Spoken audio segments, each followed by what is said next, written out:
the first few months, most of the testimonies that we exposed were testimonies on the routine daily brutality and individual or group corruption that happens, humiliation, abuse, theft, looting, things that for Israelis mostly, but I think for any person that wants to deny, can say rotten apples, extreme cases, people that broke the law, broke regulations, and should be convicted or prosecuted. And it sometimes doesn't even matter that you tell them, well, these are stories about units, about hundreds or thousands of soldiers. And that was something that we were exposing for a long time. And the last campaign that we did was a massive collection of testimonies on policies, procedures, orders, things that can't be very easily swept under the rug and called rotten apples, because they are the system. And the main issue that we were addressing in this campaign were the rules of engagement. The rules of engagement in Israel are classified.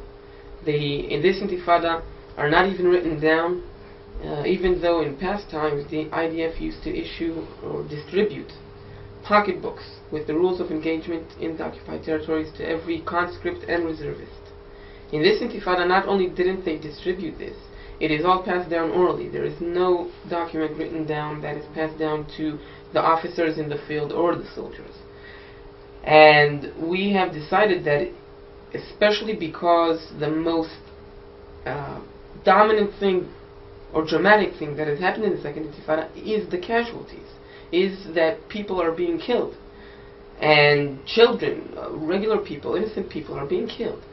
And it has been much more violent on both sides, both on the Israeli side with the suicide bombers, and both on the Palestinian side with all the actions that are being done by the IDF.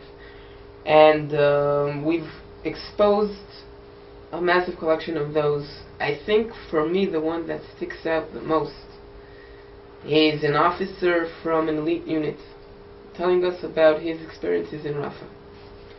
And his testimony is very, very long, so I won't say it all, but he talks about two main issues. One is the demolition of houses, and he describes how in the briefing they were told that the procedure is you don't go into Rafah on foot, because it was right after the APCs blew up. If you remember, that was in the summer of 2004, and it was very hectic, and you couldn't walk by foot, so you come with APCs, tanks, and bulldozers. D9 Caterpillar bulldozers, giant monsters. And before you even say something to the family that you're going to take their house, before you do anything, the D9, the bulldozer, digs 8 meter deep ditch surrounding 360 degrees, surrounding the house. Then he punches a hole. You don't say anything to the family, you just punch a hole into one of the walls, and then the APC comes right up to the family's home, and you lower the ramp, and the soldiers go in. And I was asking him, who's deciding which houses? And then he describes to me how they demolish, how they destroy every house in that area that bothers their observation, that might be threatening, everything. And I ask him, who decides what to destroy? And he says, well, the officers in the field. And you have to understand, these could be lieutenants, 21-year-old lieutenants, decide what to destroy and what not to destroy.